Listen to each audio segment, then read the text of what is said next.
저희가 24절까지 읽었는데요. 뒤에 이제 35절까지 내용을 정리를 하면, 뭐 줄거리를 얘기하면 굉장히 간단하죠. 지금 야곱이 삼촌네 집에 와서 20년 생활을 하고 그 기간 동안 두 아내를 얻고 또 자녀들을 낳고 그리고 재산이 많아졌습니다. 그런데 이제 때가 되어서 이제 자기의 고향으로 가게 되는, 자기 아버지가 있는 곳으로 가게 되는 이야기입니다. 이거를 좀 부정적으로 얘기하면 도주 이렇게 말할 수 있죠. 모든 재산을 가지고 갑니다. 이제 그곳에 올 때는 빈손으로 왔는데 갈 때는 이제 많은 재산을 가지고 갑니다. 근데 도주라는 말을 왜 하냐면 삼촌에게 이야기를 하지 않고 그냥 살짝 가는 것이니까요. 그래서 여기 본문에 보면 그 양털을 깎는 기간, 이 양을 키우는 사람들은 양털 깎는 기간이 이제 수입원을 올리는 때잖아요. 그러니까 이제 그때 뭐 정신없이 이제 뭐 양 한두 마리 키우는 게 아니니까 그 양털을 깎는 기간, 여기는 이제 한 3일이 지난 후에 알았으니까요. 그러니까 굉장히 바쁠 때 살짝 가족들을 데리고 이제 도주를 한 겁니다. 그런데 3일 후에 그 사실을 알고 라반이 그의 자녀들을 데리고 이제 추격해 온 거죠. 추격해서 뭐 7일이 지나서 이제 만납니다. 장막을 만나. 이제 이동할 때는 장막을 가지고 그곳에서 이렇게 잠을 자니까 그 장막과 장막 사이에 만나서 이제 대화하는 내용이 이제 뒤에 이야기예요. 근데 이제 그 이야기를 보면 뭐 여러 가지 얘기를 많이 하죠. 그동안 뭐 이익을 얻었던 것이 내 공로냐 뭐 이것 따지고 뭐 이제 그런 이야기입니다. 그리고 이제 뒤에 가서는 드라빔 얘기가 나오는데 이 드라빔이라고 하는 것은 당대상으로 보면 진문서와 같은 겁니다. 실제 진문서가 아니라 그들은 그런 우상숭배에 빠졌던 시절이잖아요. 그러니까 이 집에 이제 하나의 우상을 가지고 있는 겁니다. 그러니까 우상은 마치 그 자기들이 믿는 신이 자기의 모든 집안을 돕는다고 생각해서 드라빔을 굉장히 중요하게 생각했어요. 근데 라헬이 그 드라빔을 살짝 훔쳐가지고 나오죠. 아버지가 그 양털을 깎는 기간에 집이 비었으니까 살짝 그 가지고 나왔다가 이제 그 라반이 너 왜 내 그것을 가지고 왔느냐? 그러니까 나는 가져온 적이 없다. 실제 야곱은 몰랐습니다. 라헬이 살짝 이렇게 훔쳤는데 낙타 안장에 숨긴 그 사건을 전 이야기하는데 이것이 이제 오늘 본문 전부의 내용이에요. 그러니까 뭐 내용 자체가 그렇게 복잡하거나 어렵지는 않습니다. 내용 자체는 굉장히 단순해요. 근데 이제 이 말씀 자체가 이제 우리에게 주는 메시지가 뭐냐 이거죠. 교훈이 뭐냐. 몇 가지를 좀 생각해 보겠는데요. 자, 야곱의 행동은 전 그 삼촌에게 이야기를 하지 않는 차원에서 도주라고 말했지만 실제는 도주가 아닙니다. 하나님 차원에서 보면 도주가 아니라 제대로 갈 길을 간 것이죠. 왜냐하면 하나님이 가라고 말씀하셨어요. 야곱에게 이제 떠나라. 내 아비가 있는 이삭의 집으로 가라고 말씀하셨어요. 그러니까 야곱은 때가 되기도 했지만 하나님이 가라고 해서 가는 겁니다. 그런 차원에서 하나님께 순종하는 것입니다. 그래서 이 야곱의 그 흐름을 보면 처음에 아브라함이 갈대아 우르를 통해서 하란을 통해서 가나안 땅에 들어왔잖아요. 근데 이제 이 아브라함의 가족이 이제 갈대아 우르는 아니고 하란서부터 시작합니다. 왜냐면 그 아브라함 아버지 하란이 이제 하란에서부터 이름이 같아요. 지역 이름이나 그 아버지 이름이나 하란서부터 출발했기 때문에 그들의 본고지가 하란이 된 겁니다. 그러니까 라반이 하란에 거주했을 때 야곱이 그곳에 가서 20년을 지낸 거잖아요. 20년을 지내서 이제 가나안 땅으로 들어오게 되는데 그것은 하나님이 가라고 해서 간 겁니다. 아브라함을 부르셨듯이 지금 제2의 아브라함처럼 지금 야곱이 다시 하나님이 지시할 땅으로 가듯이 가게 된 것이죠. 그러니까 도주가 아니라 하나님의 뜻을 따라서 행하는 일이다. 이렇게 말할 수 있죠. 자, 처음에 야곱이 이곳에 왔을 때는 빈손으로 왔는데 지금은 가족과 재산을 가지고 갑니다. 그러니까 그가 그동안 굉장히 노력을 많이 한 것이죠. 그 노력의 결과로서 많은 재산을 갖게 되었다 하는 겁니다. 근데 이전 많은 재산을 가진 것에 대해서 지금 라반과 야곱의 관점이 달라요. 라반은 뭐냐면 아까 이야기한 것처럼 너 올 때 빈손으로 오지 않았느냐? 그때는 아무것도 없었어. 근데 너 지금 떠날 때는 엄청난 재산이야. 그러면 그 재산이 누구 때문에 생긴 거냐? 결국 다 내 재산이 아니었느냐? 그러니까 너는 내 재산을 가져가는 것이다. 이것이 라반의 관점이에요. 그러면 야곱의 관점은 뭡니까?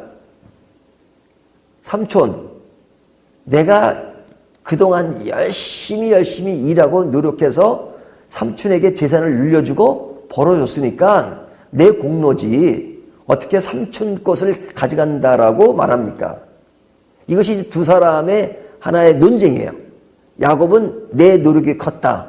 라반은 원래 이 재산은 내 것이다 하는 거잖아요. 자, 이와 같은 논쟁을 하면 누가 이깁니까? 논쟁 이기고 지구가 없어요. 끝이 없어요.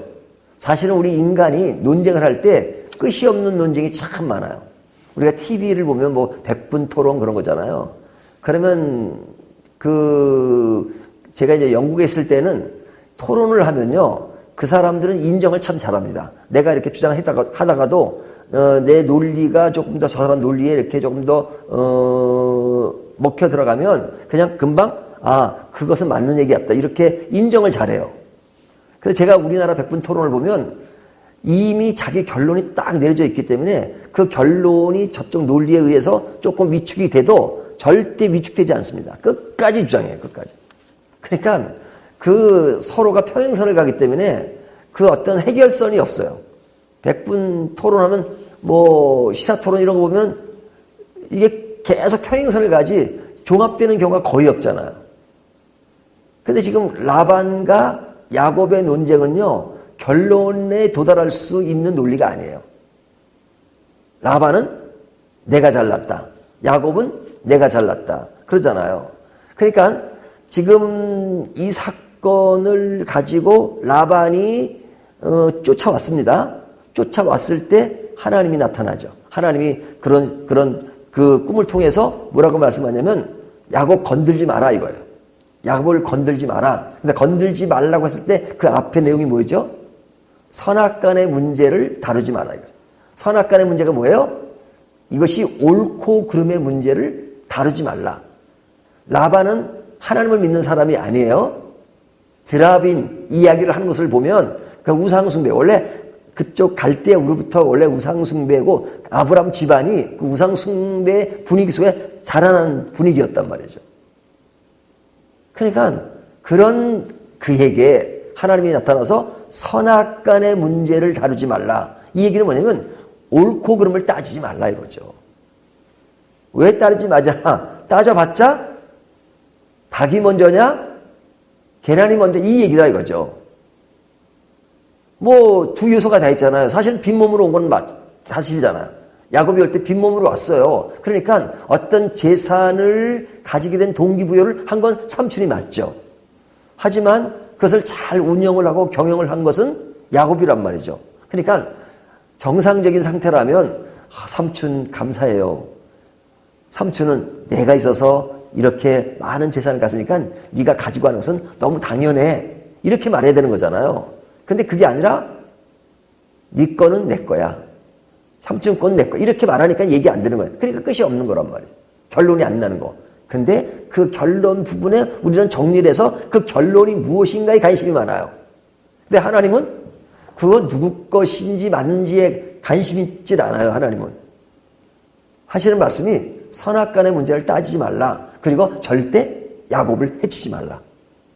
이것이 하나님의 주장이었어요. 하나님이 라반에게 요구한 것이었어요. 그래서 라반이 뭐라고 말합니까? 내가 너를 죽일 수도 있다. 하지만 내가 믿는 하나님이 너를 건들지 말라고 해서 내가 건들지 않는다. 그러면서 하는 말이 라반이 내가 떠날 때 나한테 이야기하고 그랬으면 내가 그냥 보냈겠느냐. 파티를 열고 내 손주도 있고 딸도 있는데 내가 그냥 보냈겠느냐. 근데 그거는 거짓말입니다. 라반의 지금까지 했던 행동을 보면 이런 데 아주 익숙한 사람이에요. 그러니까 이 문제에 대해서 서로가 뭐 자기 주장을 하지만 승부가 날 수 없는 그런 문제란 말이죠. 자, 그러면 다시 한번 좀 반복되지만요. 야곱과 라반 누가 옳은 겁니까? 제가 말씀드렸지 누가 옳고 그름의 문제가 아니에요. 이것은 승부를 가릴 수 없는 문제입니다. 자, 여기다 한 가지를 더 추가해서 말씀드리면 자, 드라빔. 라반에게서는 드라빔이 자기의 모든 것을 지키는 신이에요. 근데 그것이 없어졌어요. 그것이 없어졌다는 얘기는 뭐냐면 내 모든 것을 잃어버린 것 같은 생각을 갖고 있는 겁니다. 근데 그 드라빔을 누가 가져갔어요?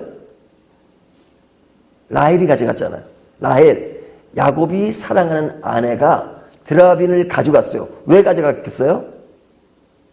그 아버지가 가졌던 생각을 라헬도 가지고 있는 거죠. 그러니까 지금 가지고 그 드라빔을 가져간 것은 뭐냐면 이제 아버지가 우리를 팔았다라고 어제 본문에 말하잖아요. 근데 이제 우리가 할 만큼 했다. 그러니까 중요한 것은 우리가 가져간다라고 생각한 거죠. 그러니까 라반이 가져간 것을 야곱은 알지 못했어요. 그러니까 야곱이 그러니까 우리가 그런 거 가져가겠느냐? 찾아봐라. 그러면 만약 그랬다면 이렇게 나오잖아요. 근데 실제로는 라헬이 훔쳐간 거예요. 그 안장 밑에 숨기잖아요. 그렇다면 우상의 한 요소를 가지고 라반과 라헬은 무엇이 더 중요한가? 그 중요한 것, 이것을 가진 자가 결국은 모든 성공을 보장받은 것이라고 생각하는 거죠. 그러면 라헬이 가진 것이 옳은 겁니까? 라반이 가진 것이 옳은 겁니까? 드라빔을. 이것도 조금 전에 이야기한 것처럼 승부를 가릴 수 없는 문제야. 사실은 다 헛된 얘기예요. 그 우상을 가지고 뭐가 잘 된다는 것, 라반이 가지고 있든 라헬이 가지고 있든 그것은 승부를 낼 수 있는 것이 아니란 말이죠. 그럼 오늘 본문이 이것이 주어진 이유가 뭘까? 이것은 사람들 간에는 그것이 옳으냐 이것이 옳으냐 내가 맞느냐 틀리냐를 따지지만 하나님은 거기에 관심이 없어요. 이 본문 속에서. 하나님은 누구에게 관심이 있어요? 라반에게 꿈을 통해서 야곱을 건들지 말라고 하는 것은 하나님은 야곱에게 관심이 있는 겁니다. 하나님이 편애를 하시는가? 네, 편애하십니다. 어떤 편애? 하나님의 선택된 자에 대해서. 하나님은 야곱을 택하셨어요. 야곱의 선택. 그 선택이 다른 말로 표현하면 뭡니까? 은혜라고 하는 것이죠. 여러분, 죄송합니다. 저와 여러분이 우리 주변에 있는 다른 사람들보다도 월등하게 탁월합니까? 뭔가 낫습니까? 우리보다 난 사람들이 엄청 많아요. 이 사회적인 기준으로 볼 때. 하지만 우리가 고백할 수 있는 것은 뭐예요? 사람들이 그런 낮고 그런 것을 따지지만 분명한 사실은 하나님이 우리를 선택하셨다는 겁니다. 하나님의 자녀로 삼으셨다는 겁니다. 그 자녀로 삼는 기준을 보면 사람들이 가지는 것으로 계산될 수가 없어요. 사람들은 이것이 옳으냐 저것이 옳으냐 이것이 크냐 저것이 작으냐를 따지지만 그러나 해결될 수 없는 것을 가지고 논쟁하고 끝없이 그것을 파헤치는 것이 인간들의 모습이에요. 하지만 우리는 그걸 떠나서 하나님이 왜 나를 택하셨을까? 이것을 우리가 설명할 수 없어요. 하지만 분명한 사실은 그 내막을 모든 것을 우리가 다 알 수는 없지만 분명한 사실은 하나님이 우리를 택하셨다는 겁니다. 하나님의 자녀로 삼으셨다는 겁니다. 하나님의 관심은 여기에 있어요. 오늘 말씀이 주는 것이 뭐냐면 논쟁 속에 살아가는 이 흐름 속에서 논쟁의 결말을 내리셨지만 하나님은 우리를 택하셔서 우리를 지금도 이끌어 가시고 어려운 가운데서 살리시고 지금도 가나안 땅에 들어갈 수 있도록 만들어 주시는 그 하나님. 비록 삼촌이 뒤쫓아오고 그 모든 것을 다시 가져가려고 하지만 그러나 하나님의 보호 아래서 선택된 사람을 늘 보호하시는 하나님의 인도가 있는 그 사랑이 얼마나 큰 것인가, 얼마나 감사한 것인가 하는 것을 보여주고 있습니다. 오늘도 이 말씀을 통해서 하나님이 나를 사랑하신다는 것을 다시 한번 실감하시고 오늘도 힘내시기 바랍니다. 오늘도 하나님 안에서 더욱더 건장하게 앞을 향해서 나아가는 저와 여러분이 되시기를 주님의 이름으로 축원합니다.